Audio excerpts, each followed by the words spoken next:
Welcome into the Irish Squad Show. I am Joe George. Remember when this game was 14-10? Hi, I'm Alan Pinkett, two-time All-American. Did Jeremiyah Love make his case for the Heisman? Hi, I'm Allison Hayes. I've been covering Notre Dame in South Bend for 20 years, and watching that game today, it wasn't perfect for the defense, but it was a step in the right direction. Hi, I'm Reggie Brooks. Was I right? Was I right at what I said about the defense showing up and showing out? Play like a champion today. It's the Fighting Irish Squad Show. Everything Notre Dame Fighting Irish every week. Breaking down the biggest news and game-changing plays the way only Locked On Podcast Network can. Wake up the echoes. The Fighting Irish Squad Show starts now. Welcome into the Irish Squad Show here on the Locked On Irish YouTube channel. Joe George, Alan Pinkett, Reggie Brooks, and Allison Hayes here with you as the Irish win 56-13 in Arkansas. A early game, 11 a.m. Central Time kickoff for the guys today. And it was a dominating performance pretty much from start to finish. It was close early, and then Jeremiyah Love and CJ Carr and this team just absolutely ran away with it. A very impressive performance today from the offense. The defense was good. We'll talk about all of that here on the show today. And Alan, I'll start with you. Just give me your biggest takeaway from what you saw from the Irish today. Well, this was the team I expected to see when they played Miami, where they were just firing on all cylinders. And unfortunately, it took that game at Miami and Texas A&M for the offense to figure out who they wanted to be. No RPOs, Reggie, I know you don't like those. No Riley Leonard type plays for the quarterback. Quarterback's job was to throw it and hand the damn thing off. And, I just like the fact that they were able to spread the ball around. They were, a multiple on offense. Everybody got a chance to eat.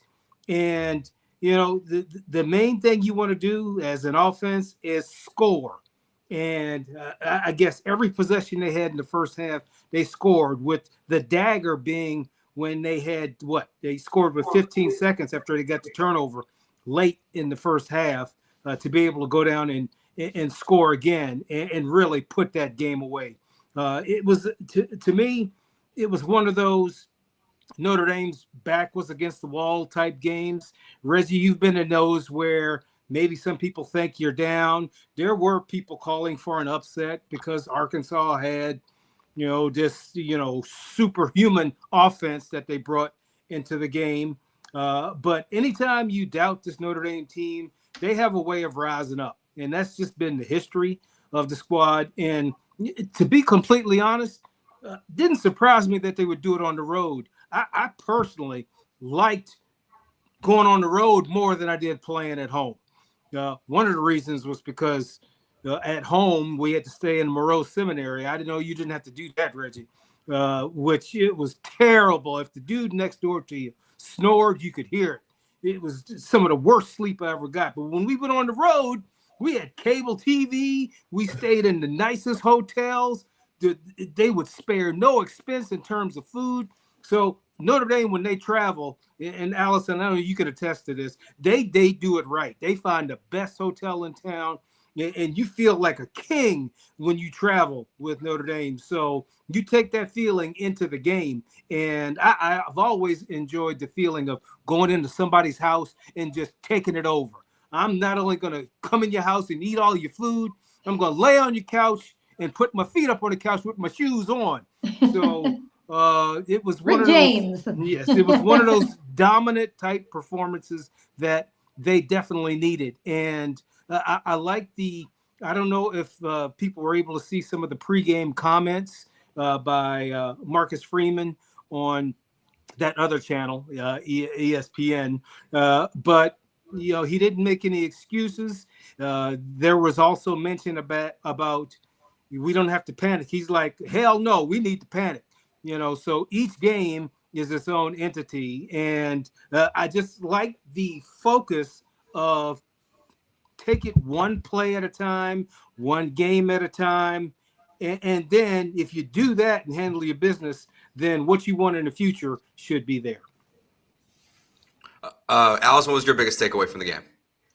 What a difference it was on defense. Now, was it perfect? Absolutely not. But to see Notre Dame's defense come out, hold them to 13 points, they were averaging more than 43 points per game coming into this contest. Arkansas was. The offense was prolific, averaging more than 500 yards of total offense coming into this game, number one in the nation in that category. So Notre Dame held them to 365 yards of total offense today, held them to just the 13 points. And then you look at the quarterback numbers, and, that was the big storyline was Taylon Green. He was this dual threat mobile quarterback. He still passed for 207 yards, but no touchdowns on the day. Was 50% passing, and rushing yards, he was held to under 100, which was good. He finished out with 81 yards rushing, but again, no touchdowns. So they did what they needed to do, and Notre Dame got a turnover. They were able to get pressure on the quarterback later on in the game. We had 3 sacks in this game. So I think this was all of the things that we wanted to see. Now we want to continue to see that and continue to see it get better and better and continue to get more pressure on. But Reggie, you called it. You called them out. You said they were going to come out big and have a good game, and they did that today. Well, you look at Reggie, what are your thoughts? It starts with the defense. For them to be able to get a little bit of pressure up front and getting in Taylor Green's face, they made it difficult for him to throw the ball downfield. Not early on, they were getting them, but they started to get a little more pressure up front and squeeze him and get in his face. And, he has a tendency to make those errors in throwing the football and throwing it high and making mistakes. And, the defense did what they needed to do. This is definitely a step in the right direction. But I still go back to just seeing the continued improvement and growth of CJ Carr. He just continues to get better and do. Now, the one thing he definitely didn't do that he definitely needs to stop doing is getting those illegal, passing the ball out of bounds. And again, he's done that, I think, 4 or 5 times now. And that's the area where he needs to improve going into next week. But I love his downfield throws. He stays calm and cool. And he handles pressure and he's continuing to handle pressure pretty good. So this was a dominant performance from start to finish. And I just, hats off again. Thank you, Allison, for correctly saying I called it. I just felt this. Give me credit. Yeah. So you saw, again, the pressure the defense was on, and they rose to the occasion. And I say a lot of this has to do with the leader of that team, and that's Coach Freeman. He sets the tone. And he said, hey, we're going to get better. And, he made it uncomfortable not only for the players, but for the coaches to say, hey, we have to be better. And they made the corrections that they needed to make. Yeah, we see this team has scored 56 points 2 weeks in a row. 3 weeks in a row, they've scored over 40 points. This is the second most points Notre Dame has scored ever against an SEC team. Honestly, when I looked it up, I didn't know Tulane was in the SEC in 1947. So I was like, who that could be against? And that surprised me. But this offense is just, they're cooking right now. 3 straight games, over 40 points. And I think what I like the most about it is how they're just doing it in different ways. Like we're seeing Price have 4 touchdowns, and then Love has 4 touchdowns today. And the way they're using Jeremiyah Love in the backfield, in the passing game. I think my favorite play of the game was the screen pass touchdown, where they really fooled Arkansas on that one. It's a really well executed play. CJ's on the right side of the field, and everyone is over there chasing him. Jeremiyah Love is wide open and just takes it to the house. It was a very impressive game, really from start to finish from this offense. I mean, Alan, when you're seeing Jeremiyah Love do what he's doing, what's crossing your mind? You mentioned Heisman. I'm with you because look, there's not a clear Heisman favorite right now. Probably Mateer, the kid from Oklahoma who's hurt now, was the leader in the clubhouse. But Jeremiyah Love, Alan, I think you're right. He's making a real Heisman case with the way he played like he did today. Well, on the telecast, they did mention that they asked Marcus Freeman who Jeremiyah Love reminded him of, and he said Reggie Bush. And when I heard that, I'm like, oh, yeah, that makes a lot of sense, because when Reggie Bush would get the ball, it was sort of like when Rocket got the ball. It's like you had to hold your breath because, at any instant they could make a dynamic or explosive play. And even on Jeremiah Love's 2 and 3 yard gains, it looks like he should be stopped where he gets hit initially, but he's able to spin out of it. One of his rushing touchdowns, he actually got stoned at the line of scrimmage, and he was able to keep his legs moving and fall into the end zone. Yeah, and that's one of those traits, Reggie, you know about this, is backs that can smell the goal line. Not all backs have that quality. It's like a burst of energy when you're anywhere near that goal line that it's just a rush of adrenaline that you're going to do any and everything it takes to get across that goal line. He has that. That was evident when he scored that touchdown against Penn State in the playoff, that he was not going to be denied. Again, I'll stress, not all running backs have that trait. He has that trait, but I think he has it on every single one of his runs. And I think he really upped his stock for the NFL, because look how many passes he's catching and what he's doing after he catches the pass. One of the touchdowns he had today where he should have got blown up after he caught the little swing pass, but he just stopped on a dime, did a little turn, and just walked into the end zone. And that not only to me shows great athleticism, but that's smartness. That's knowing, hey, if I'm out here this open, somebody's going to be coming. So just be ready, catch the ball first. You always got to do that, catch the ball first, and then be ready to make a move. And I'm sure he knew when he went out on the route that there would be one guy out there and was already thinking about what kind of move he was going to make on him. So I think he's the full package. And, Notre Dame is blessed to have him on the squad and to be able to feature him. But he's just one piece of this dynamic offense that can really put points on anybody. So I'm excited for the rest of the year to see what this offense, as well as Jeremiah Love, can do. Well, some numbers for you overall for the game. Love finished out with 156 yards of total offense. He had 70 receiving yards, and then he had 86 rushing yards, averaging 6.6 yards per carry. And then, of course, he had the 4 touchdowns. And you said it. I mean, when he has the ball in his hands, you can truly feel like you got to wait and see what he's going to do, because it's going to be something, and it's not forced, it's natural, and he makes something out of nothing. You talked about that spin move. He gets it on the side there, and he has nothing and just spins around, breaks free, and takes it in for a touchdown. And he does that game after game. So just really, really impressive. And then also you talking about CJ Carr, they really opened it up with the receivers today too. It was really nice to see 8 different receivers connecting with Carr for passes, for catches today, all contributing in the big plays. That was huge as well. We saw some numbers here for you guys. Receiving 52 yards, 51, 32. These are big numbers. Longest 24 for Faison, 34 for Love. Malachi Fields, a 40-yarder, 37 yards for Jeffrey. It was great to see Greathouse get in there too. Yeah. You know what I was hoping for? I really wanted Ty Washington to get something. I really thought that they were going to give him a shot. He did good though. He had a great block and a tackle, and I guess he turned and he was talking smack to the Arkansas sideline a little bit. So I was glad to see him out there, but I would have loved to see Ty Washington get a catch or something else in this game. But still, that's what's making this team so successful on offense, is these guys are all contributing wherever they need to contribute. They are chipping in. If all they're going to do is going to block or tackle, they're going to do that. They're opening up holes. Offensive line play, Reggie, I would love to hear your thoughts on that too, because we talked about that earlier in the week. But the offensive line, I think, really had a nice game today as well. And when you're rushing the ball like that, it speaks for itself.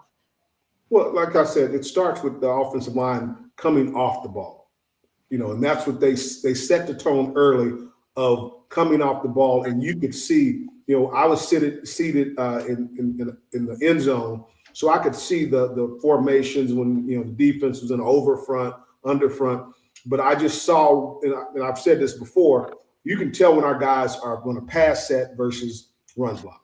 When they get their hands down in the dirt, when they're going to run block and their backs are flat, and you saw that for the majority of that game, and guys coming off the ball and getting movement, getting pushed. So, the backs were not getting hit in the backfield. They were a couple of yards down the field before, they got touched. And again, Jeremiah deserves all the kudos. But my guy, Jadarian Price. I mean, this kid is explosive, and just seeing his improvement on being patient to the hole and then accelerating.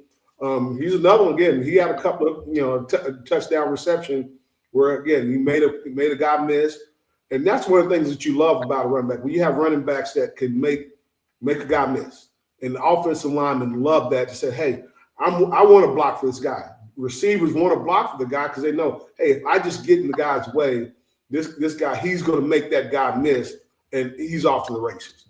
But Jadarian Price, I mean, he continues to impress me both as a runner out of the backfield, but also, catching the ball making. Alice, you talked about big plays, and you talked about yards after catch. That's the key. You were talking about 52, 51, 51, 32, 34. It's, what do guys do with the ball after they caught? And this is not just the running backs. This is Greathouse. This is Faison. This is our tight end, Eli Ridden. You got guys that are making plays, but it starts with what the guys do up front. They did a great job of passing off any stunts, any games that they were running. The offensive line is playing with a lot more confidence. I mean, you could see that they were confident what they're doing. They were stoning guys. And again, it's not holding unless they call it. So they were getting those hands underneath those pads, locking them up, and driving them off the ball. I mean, it was, and you've seen it from the end zone view, it is a thing of beauty. When you see those guys moving guys, and Arkansas's defensive line is not small. No, it's a big front. Right? That's a and big they front. were moving guys off the ball and creating running lanes for the backs, and the tight ends were doing two tight end set. Huh? I gotta ask: Is Dick Brock watching our podcast? Because when I saw that, I'm like, multiple times we got we're going 22 personnel. This is fun. When he puts two backs in the backfield, then we'll know for sure. I was gonna say the same thing. I was like, that's like when we'll know for sure that he's listening. All right, we'll take our first break here. We'll continue talking about the offense as well. And plus, I've got a good question here in the comments for Reggie that we got to hit on when we get back here on the Irish Squad Show. Today's show is brought to you by Mazda. You can just move through life, or you can find things that move you. It's your choice. You can choose to get out there, choose your people. You can choose to go for it, like really go for it. Just choose to do something that moves you. Mazda crafts cars for those who choose to do more than simply move. Mazda, move and be moved. All right, we got a question here, or really a comment, but I need Reggie's thoughts on this here, okay? See, Tony, this dual combo with our running backs reminds me of Reggie and Jerome Bettis from the 90s. How are we feeling about that? Reggie? I'm so impressed with these guys and what they're doing. And to be honest with you, I think, again, where they are, I can't say they're better than me and Jerome. That was a pretty dynamic backfield. But just watching these two guys, it's impressive. But I will say they're definitely, they definitely got us on the pass catching tip, especially me, coming out the backfield. The moves these guys are making, and again, just doing a great job catching the ball out of the backfield and then getting yards after catch. I cannot stress enough how important that is when you can break a tackle and immediately puts the defense in a bind when you break one tackle, because again, they're defending other receivers, and then they got to come off those guys to come and make a tackle. And if you can get that, boom, quickly make that move and get upfield. And that's the thing about it. They don't go sideways. They make a move, get that foot in the ground and get vertical quickly. And that, again, that puts a lot of pressure on the defense when you're trying to, defend your receiver, and you got a 200-pound back, 200-plus pound back coming up your back when you turn around, and they're not easy to get their hands on. So I've been extremely impressed with this group. I love where our offense is. Again, and I will continue to stress, seeing those offensive linemen coming off the ball is a thing of beauty. It just does not get any better than that. And you can see the offensive line, there's a confidence there because they love to hit people. All linemen love to punch somebody in the mouth. That is the best feeling. And you have that continuity. And again, it actually helps in the passing game. The more effective we are running is forcing those defensive backs to get into those one-on-ones. And we had guys running all over the place, wide open out there. I'm watching from the stands, and I'm like, they can't defend our guys. They flat out cannot defend them. And it just watching it and just watching in real time how they were, getting open, did a great job on the layered routes, the over routes, and guys coming in and doing a great job catching the hand. But again, CJ Carr throws a beautiful downfield ball and putting it right where it needed to be, and guys were making the plays that need to be made.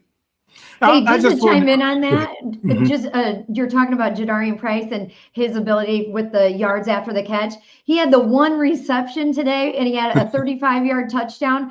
He had 34 of those yards after the catch. So he had a 1-yard catch and 34-yard run to go in for the touchdown. Just awesome. And overall total yak today for the whole team, 247 yards after the catch. Pretty impressive. And nobody appreciates yards after the catch more than the quarterback. It makes his workday easy when he can throw, like you said, Allison, a 1-yard pass, and it goes for 34 more yards. In fact, CJ Carr ended up with 354 yards and 4 touchdowns. That's a good day's work. You would think that he would be tired, but he didn't look tired when he was sitting on the sidelines. I think he barely even broke a sweat because, they were able to get the ball in the hands of the guys that can make the plays. And one other thing I wanted to touch on, because I didn't have the fortune of sharing the backfield with anybody. Reggie, you and Jerome. I want to say, wasn't Ricky Waters part of that backfield too? And there was after I left over, Anthony Johnson, Braxton Banks. After I left, that place was flooded with running backs. But I only bring it up because this was brought up on the telecast. Do we all know who the last running back to be drafted in the first round from Notre Dame was? It's Bus, right? Yep, Jerome Bettis. Yeah. I thought you were tricking us. I thought it was a trick question. It was going to be Alan Pinkett. Well, it wasn't me. So we are, Reggie, you and I, Allison, we are pushing for the next Notre Dame running back to be drafted in the first round. And it's gotten a lot tougher now to draft a running back in the first round because the position has been sort of devalued in contemporary professional football. But, this is a guy who I think can be a franchise player, whatever team he goes to, because of how versatile he is, how explosive he is, and he's the total package. So I would love to be able to see another Notre Dame running back drafted in the first round, but that's way, way off. I'd rather see him go break all kind of Notre Dame records right now. When you go in the press box at Notre Dame, 12 dozen, 15, 20 NFL scouts there, and the majority of them are there because they are watching Jeremiyah Love, and they all feel really good about him, and no one has really any negative things you can say about him in his game at this point. Joe? Yeah, I definitely think we're destined for Jeremiyah Love being a top 10 pick in the draft this year. With Genty going last year, it feels like it's swinging back a little bit to where running backs are coming back into the fold, and we're seeing some bigger contracts getting out. But so I think Love is destined for it for sure. And so it'll be a more refreshing, stat that they'll be able to use next year. It'll be the first rounder taken since Jerome Bettis. hopefully next season. One of the things that stood out for me, just one play, it was the fourth drive, that throw to the sideline that CJ had, but the adjustment we saw from Greathouse on the fourth drive to get that 1 foot in bounds was one of the most impressive plays I thought we saw today. Of a bunch of things that happened with Yak and everything that you guys were talking about, but that play I was really excited to see like that skill set be shown for the Irish today. Allison, what else stood out for you from the offense in this game besides just the yards after catching all the points? I think it was the number of long passes that he had. And at one point, I know they were keeping tally of it. But for CJ to have so many, I mean, if you just look at their stats on in the box score, the amount of passes over 20 yards today, I mean, incredible. Faison, Love, Fields, Pauling, Raritan, Greathouse, Jeffrey, Price, they all had at least one catch that was longer than 20 yards. And so they're really able to stretch the field. And again, having 8 different receivers involved in this offense. And then I was glad to see, I would have liked to have seen a little bit more out of Minchie. Give him a chance to actually run a legit offense and throw some passes. And if you never know what happens with CJ Carr, you want Minchie to be ready.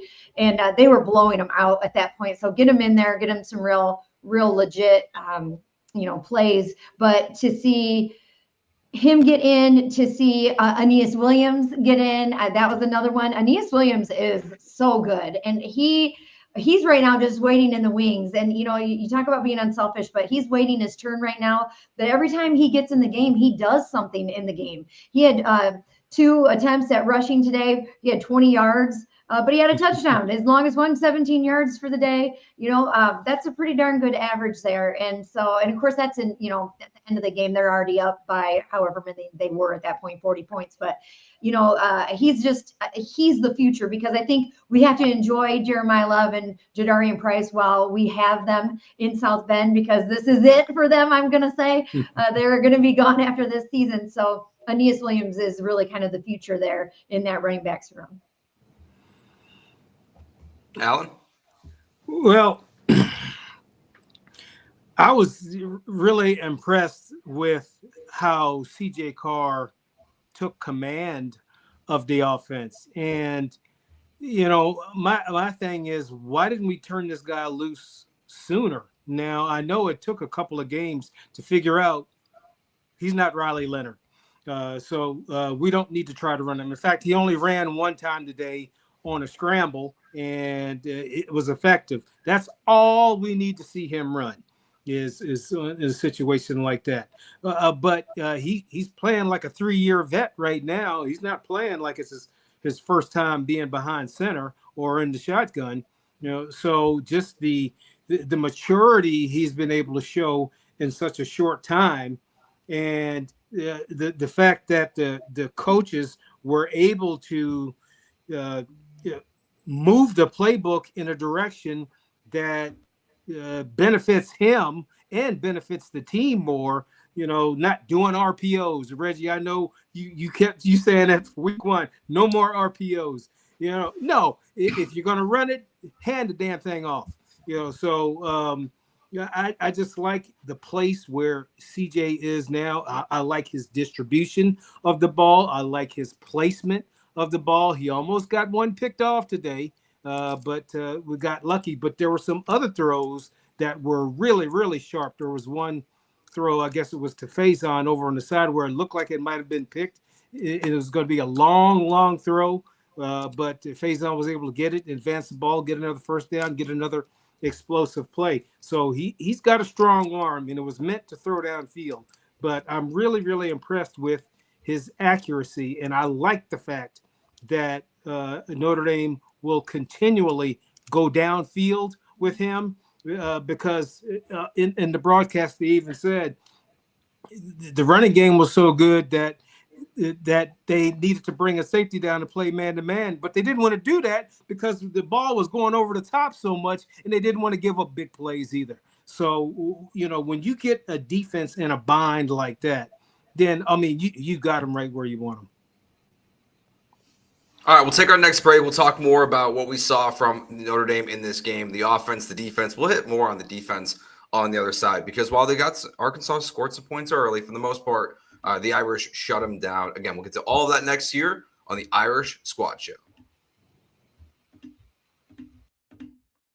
Today's show is brought to you by DoorDash. It is the weekend. Time to look back and crown this week's MVP on who delivered, powered by DoorDash. Just like you can win every Saturday at DoorDash, saving more every time you order. These players delivered when it mattered most, and let's break it down. For Notre Dame, we're going to go with Jeremiyah Love, who delivered in a big way. 4 touchdowns on the day, really was able to do pretty much whatever he wanted to, it felt like, at any time, whether it's running the ball, catching the ball out of the backfield. He absolutely delivered for the Irish. And just like Jeremiah delivered for Notre Dame, DoorDash delivers your Saturdays with DoorDash Streaks. You save every Saturday you order. Stack it all up this season, and you could save up to $250, including $100 in DoorDash credits. Order this Saturday night. There's still a lot of time left to go, a lot of college football to watch this Saturday. I'll be ordering some DoorDash as soon as we're done with this show, actually. So keep the streak alive. Fuel your game day only with DoorDash. Terms apply. Promo period through November 18th. All right, guys, so early on, it looked like this was going to be a back-and-forth game. It's 14-10, and then, or 14-10, and then Notre Dame just runs away with it. So the defense, it looks like on paper had a much better day. I felt like we did see some big chunk plays again this week. It felt like it was more coming from the running game at times from Arkansas than the big passes down the field. So that's a little different than I think some of the challenges that the Irish have faced early on in the season. But Alan, we'll start with you on this one. What's your overall thoughts on the defense and how they played today? Well, I was really impressed by the defense. They held this team that averaged 552 yards a game to 365 yards. Even more impressive was the 207 yards passing from this quarterback who looks like the second coming of Cam Newton. So I was really impressed, and also impressed by the fact that we had 3 freshmen in the defensive backfield that were making plays. I think the play of the defense, they were a lot more decisive in the defensive backfield. There was not confusion. They were flying to the ball. Today seemed like the best tackling day I've seen with the Notre Dame defense. I mean, there were, some, pad rattling hits that they had today. And I really liked on the defensive line, front 4, how they rushed the passer, their ability to squeeze the pocket. And Reggie, you talked about it during the week, some of those B-gap pressures so that you don't leave the middle of the field wide open so the quarterback can run through. They just were able to condense that pocket enough to where they were able to get a couple of sacks just because of the pocket collapsing. But just a better overall performance in terms of effort by the defense, and just really impressed with the freshmen. I was a little concerned that Leonard Moore was not going to play, but it turns out that some freshmen were able to get some valuable playing experience, and that's what we do is develop DBs, starting to become DBU, putting guys in the pros at defensive back. So, I actually, I won't stay long on this point, but I have a great nephew who is actually being recruited by Notre Dame. So I got a chance to go and watch them practice in the spring. And that play before halftime where they stripped the ball out, they coached that.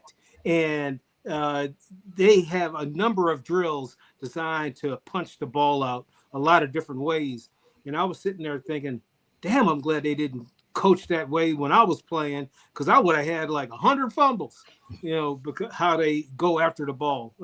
But anyway, they get excellent coaching, and I knew it was a matter of time for these guys to be able to show their wear and show that they're well coached and be sticky on these receivers and make plays. And today was that day. Line play looked so much better. Guys like Gabe Rubio, not huge numbers. He's got 2 total tackles on the day, but I thought he had a really good game. You heard his name called a lot. He was kind of flying around. He was making an impact when he had the chance. KVA, of course, the same. Really nice to see Jordan Botelho. He's kind of one of those where it's either really quiet or he's going to have a sack and he's going to have a big game.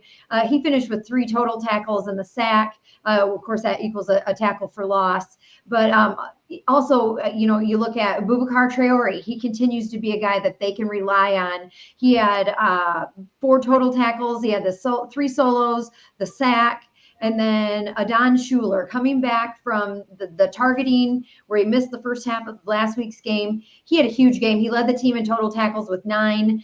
He had a pass breakup. Of course, he had the forced fumble. So just a really good performance from some of these guys that you really wanted to see what they were going to do. Devontae Smith, he was able to come back.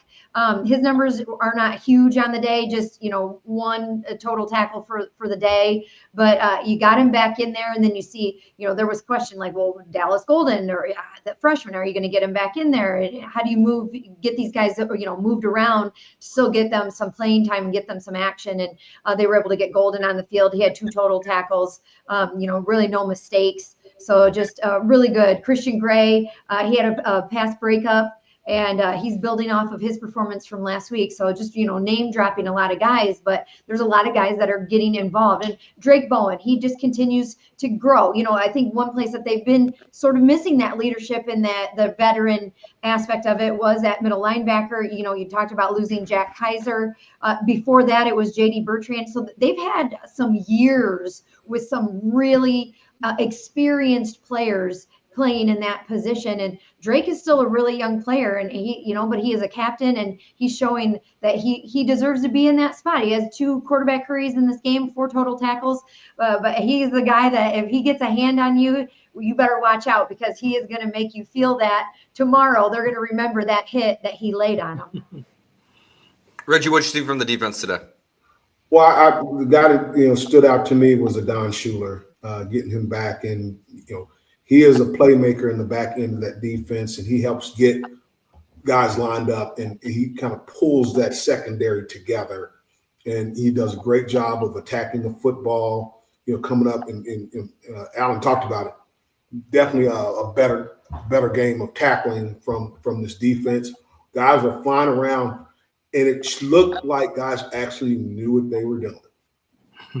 It makes a world of difference when you can just – it looked like they were playing fast. They were playing out of speed. And, yeah, we gave up some big plays early, little issues tackling on, but how they were still flying around because they were around the football. They have missed a tackle, but they were there in a position to make a play.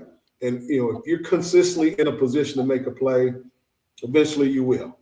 So, but I look at Adon Schuler, and he's kind of, to me, that linchpin in that secondary of pulling that group together.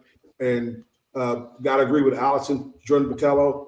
I mean, that, again, getting him in there, getting him active, and he did a much better job of getting off blocks and getting some pressure. And again, coming up the middle and getting some, not allowing that offensive line to get pushed.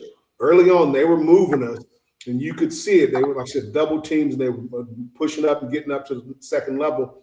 But as the game wore on, I really feel our defensive tackles did a much better job of being more resistant and not getting pushed off the ball. And that was a huge part of the success, is not allowing them to allow the quarterback to step up and make the plays, particularly in the second half.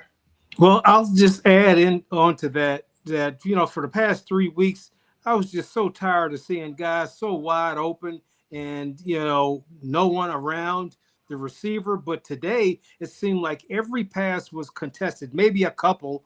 But even when, guys were wide open, they caught the ball, the defender was on them quick, like white on rice type of quick. And so I was just happy to see how passes were contested today by the defense. And so whatever talk that Marcus Freeman had on Monday. It appears that they listened and that, maybe they're on the same page. Now, this is just one game, but it's a great foundation to build upon, especially in light of the fact that they were going against such a high-powered offense, and they shut their ass down.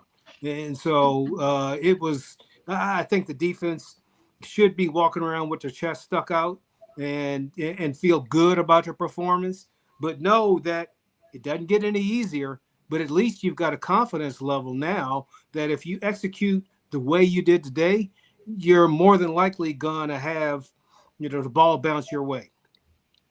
Hey, Joe, I do want to Yep. say I did not give Devontae Smith love on his fumble recovery. I said he just had, the one tackle. But, hey, you got to give him credit for that. He came back. He's not played fully in a few weeks. And so he got in there and was able to make a play and pick that up. That was huge. The other thing I really liked, too, was I felt like Purdue kept going over the middle, and they were able to have some success, some 20, 15-yard throws over the middle. And they tried to do that today, and Luke Talich came up with that interception. So I thought that was really good to see also. All, again, progress, making steps in the right direction.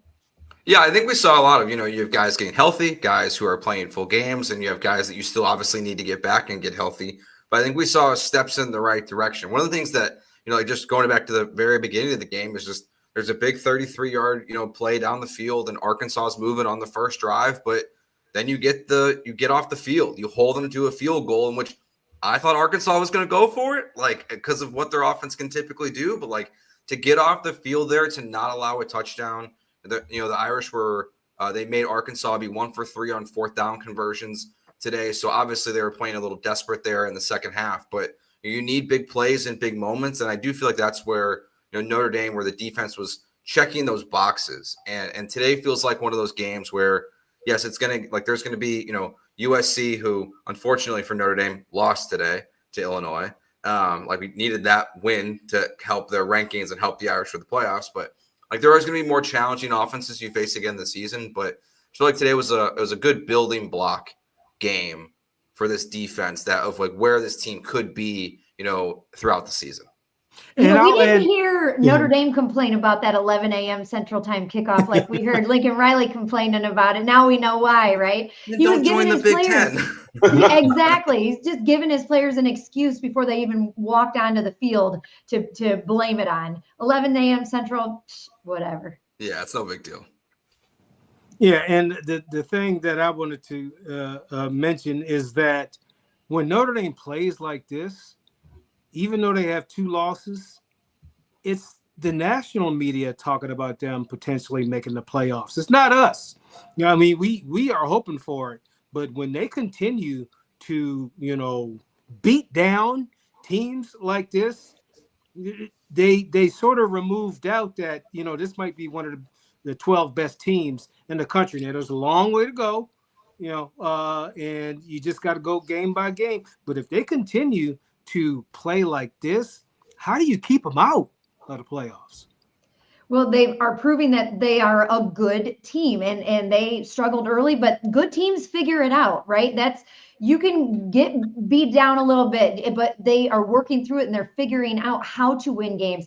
When that offense is clicking and the defense isn't, but now the defense is starting to catch up. And that's all really, really good. And it's funny how different we feel after this game compared to how we felt after Purdue. Purdue was a win, but in some ways you still felt like it was a loss. And Coach Freeman definitely felt that way based on his comments. So, whatever he's saying right now, it is working. We were questioning if that's the right way. Are you blaming the players? Or don't blame the coaches. It's not play calling, it's execution. Well, they were executing today. And again, I say they were executing because they knew what they were doing. Yeah. And that speaks volumes to them getting on the same page and getting the players to understand what we're asking of you. And, that communication is coming across versus, you're saying do this, but do I trust you? And again, defense is about trust, to know the guy next to you is going to make, take the proper gap. The guy behind you is going to, cover down where they need to. And it's little things like that you see guys do or don't do that make the difference in, a play being made or not being made. Again, like early on, I mean, they were moving the ball, and, that could create some, consternation and guys making some like kind of panicking. They didn't panic. And again, to me, that is a reflection of your leader. We've talked ad nauseum about the struggles of the defense, and you see them make the progress and make the changes they need to make. That starts with Coach Freeman and saying, hey, and I've said this before, getting the information across to the players is critical. They have to know. Players aren't going to execute if they don't trust what you're asking them to execute. So they did you could see there's a lot more continuity on this defense, where like plays where they, miss a tackle and give up a big play. There were, because I look at big plays as, 30 more in the passing game, 20 or more in the running game. There was only three real big plays in this game, and two of them were in the run game, a 54-yard one, a 21-yard run, 33-yard pass. They were able to, again, early on, give up some yards and give up some plays. But to Joe's point, to be able to stop them hold them to a field goal, that increases your level of confidence and saying, hey, we just need to, trust each other, bear down a little bit more, be a little more focused on doing little things the right way, be a little more disciplined in how we, approach, and it worked out. So do you guys think that he simplified the defensive play calling, or like what do you attribute to them being more comfortable and them knowing what they were doing versus the last 3 weeks where it felt like they didn't really know where they were supposed to be and they weren't comfortable? Well, having played defense, it's see ball, get ball. And how do you simplify that to say when a player can compute see ball, get ball? Then that's having a confidence in coverage, because and Alan talked about this. Guys were in position to tackle. Not a whole lot of yards after the catch for Arkansas. On the receiving yard, you had 1 for 20, 1 for 14, and a 17 yards. You had 3, fairly big plays of yards after the catch for the entire game. So that says to me, you have guys that are lining up, playing the game, and trusting each other and saying, okay, hey, we can play this game. I still say getting some guys back made a difference, getting the Don Shula back, the one corner, I'm blanking on his name. Devontae. Yeah.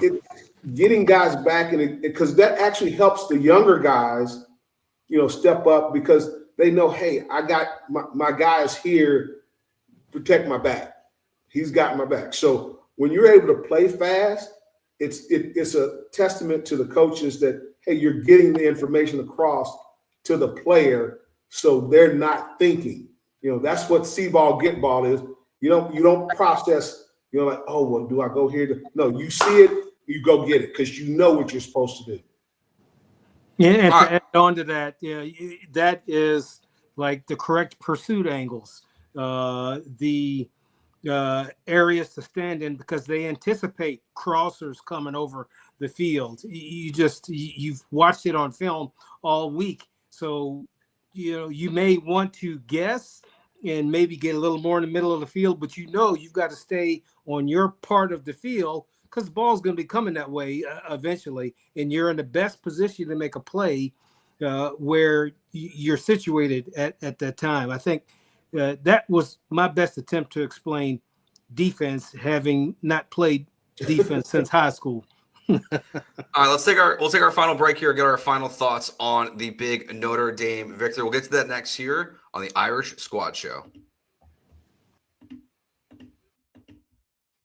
Peloton is shaping the future of fitness with the brand new Peloton Cross Training Tread Plus, powered by Peloton IQ. It's their most advanced equipment yet, designed to give you real-time guidance and endless ways to move. Whether you're running, lifting, or cross-training with your favorite instructors, this is training reimagined. Peloton is built for breakthroughs with tools that help you plan, stay motivated, and reach peak performance. So let yourself run, lift, flex, and push forward. Explore the new Peloton cross-training Tread Plus today at onepeloton.com.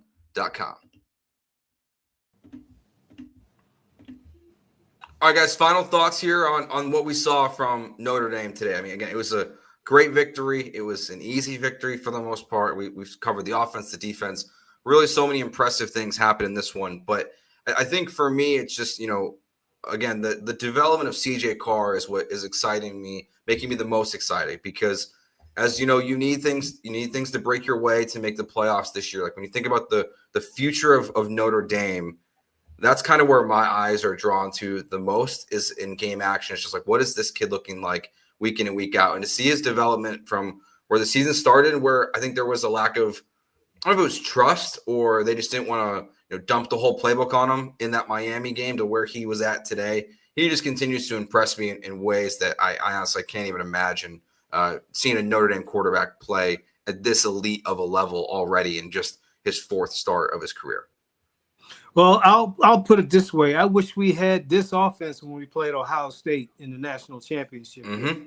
This offense to me seems so much more explosive, so much more versatile, in terms of how they attack a team. Jordan Greathouse came out of nowhere. I didn't hear that much about him during the season. And then, in back-to-back playoff games, it's like, oh, we got this dude. But now you see that he's just one of many that Notre Dame can use to exploit the defense. And I do like the fact that they're going downfield more. I do like the fact that they're more decisive in the running game, not trying to necessarily play a trick by having the quarterback run. And I think that the group that's benefited the most from that is the offensive line, because they don't have to do all that step here, punch here, I guess robotic type stuff. They can just fire out and hit somebody. And when they do that and create a crease, that's all, Love and Price need is just a crease, and they'll make something happen out of it. And just to show how dominant this team was today, we had a 3rd and 7, and we handed it off and got the first down running. That's when you're really kicking a team's behind.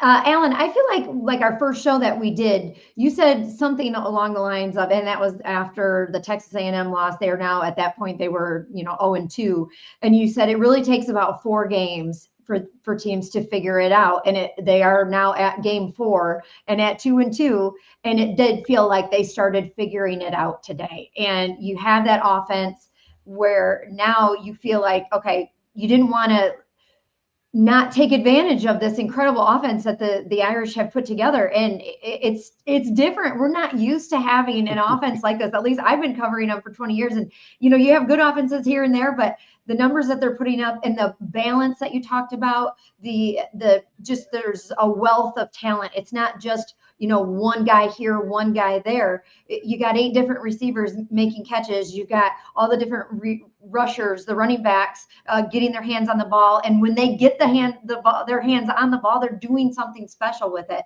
And then you've got a young quarterback, CJ Carr, who you feel like we've got him now for a few years yet, and he looks like a veteran already, and it's his 4th game as a starter. So just the sky feels like the limit, and it feels so different today than it did, last week, a couple of weeks ago, where it's like, oh, playoff chances are gone. They're not going to make it. Now we're going to be looking at the Pop-Tarts Bowl. Well, now it's like, well, okay, wait a minute. Where are the bowl games again? There's a chance here. So you're saying there's a chance. That's what you said to me, Alan, when I texted you about that. So you're saying there's a chance. So they had an 8% chance. I'd love to see what the metrics are on that now. If it changes, that they're 2-2.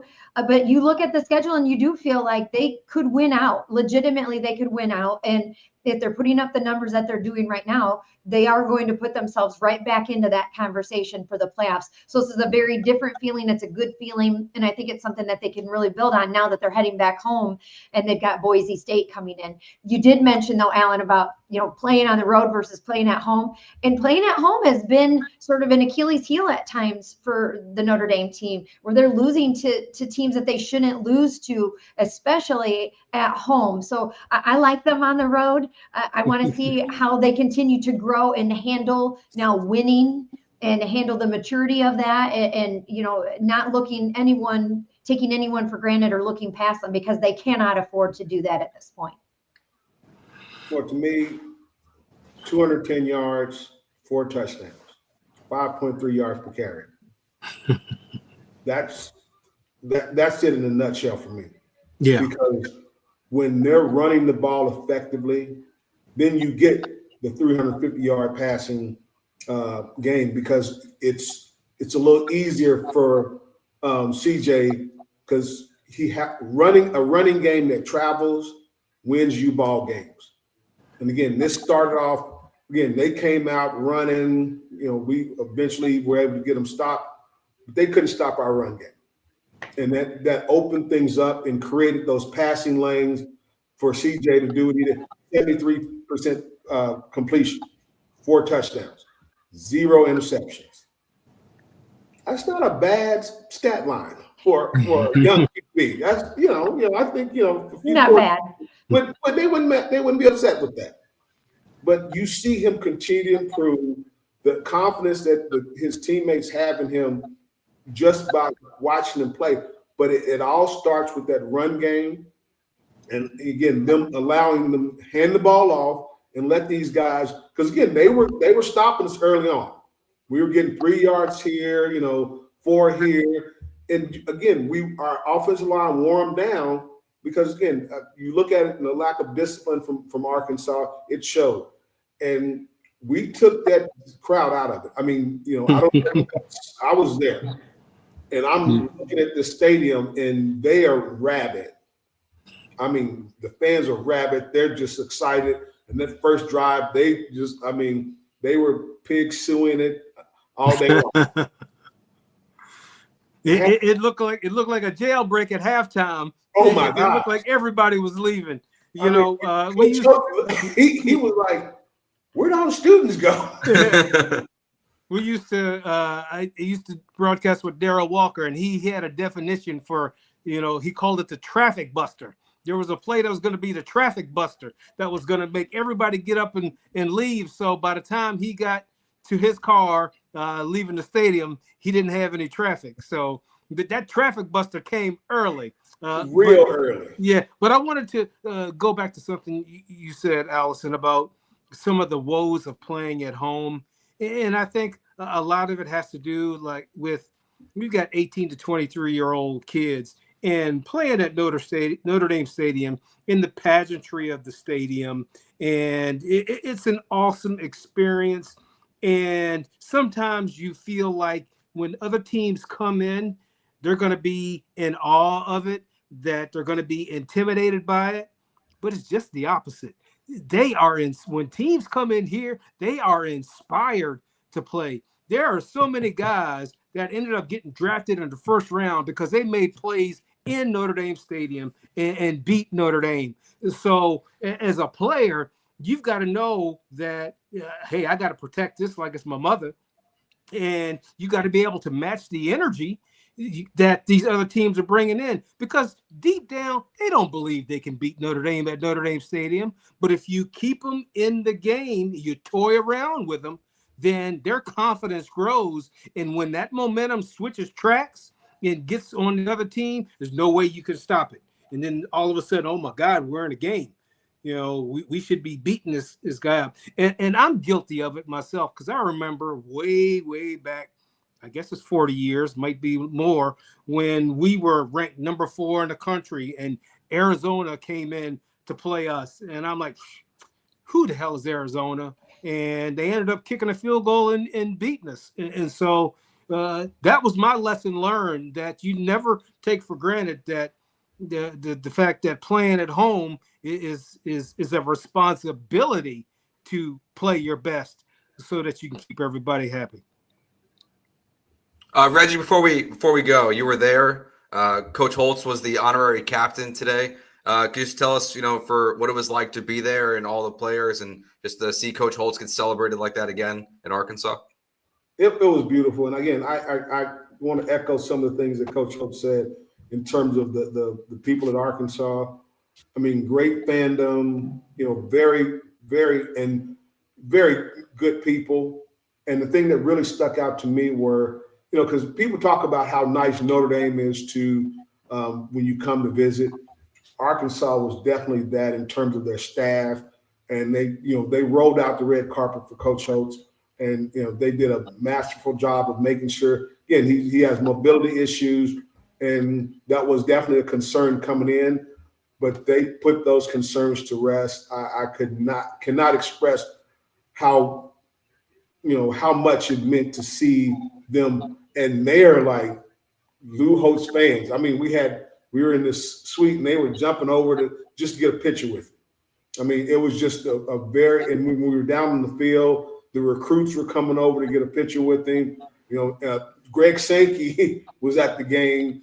And he came over and visited with Coach Pittman. I mean, it was just, his former guys that played with him at Arkansas came by. His quarterback, Kevin Scanlon, was there. I mean, just some of the nicest people you'll ever want to meet. And it goes back to what we learned, under Coach Holtz. Do the best you can, do what's right, and show people you care. And that epitomized both his former players at Arkansas and what we learned at Notre Dame. Just a lot of compassion and a lot of fandom. Until the second half. Oh my God. I've never seen it. I'm telling you, I've never seen a stadium empty that quick. Yeah. Oh my gosh. It was like the second quarter, toward the end of the second quarter. And you're watching the game and then you look up and it's like, whoa. I mean, the players, the fans to the rafters, like the balcony up in the nosebleeds were packed out. And they were going nuts. Especially when, like I said, they introduced Coach Holtz. Oh my gosh, it was like, oh, he's back. And they erupted. But after that second quarter, toward the end of the second quarter, I looked up and was like, whoa. I mean, it was just a mass exodus. I felt bad for him because it's like, man, that's just, felt bad for Pittman too, because it's like he came over and, he spoke to Coach Holtz and yeah, I just can't see how he lasts. This is a thorough butt kicking and everybody was talking about it. And, you're in, Arkansas, we were in the Arkansas area and, the people were there and you're seeing all these like big plays Notre Dame was putting up. And I'm like, oh man, I cheered a little bit, but I started to feel like, dang, this is getting embarrassing. Yeah. Well, you talk about Pittman, him being on that hot seat. Well, nothing like having Bobby Petrino on your offensive staff, just waiting in the wings for them to make a move. Yeah. You know who's going to be interim. Mm-hmm. Yeah. All right. Well, that's a great way to wrap up today's show. So you guys can find us here after every single game. And then, Ryan, what day are you guys doing the show during the day? Is it Wednesdays as well? Thursdays. All right. So every Thursday night you can catch Alan, Reggie, Allison, and Tyler doing the Irish Squad show, and then here as the post-game shows as well. Thank you all for watching a great Notre Dame victory today, 56-13, 56 points, 2 weeks in a row. How about that? Thank you all for watching. Remember, hit that subscribe button. We will talk to you guys as a group next week. Enjoy the rest of your Saturday. Peace.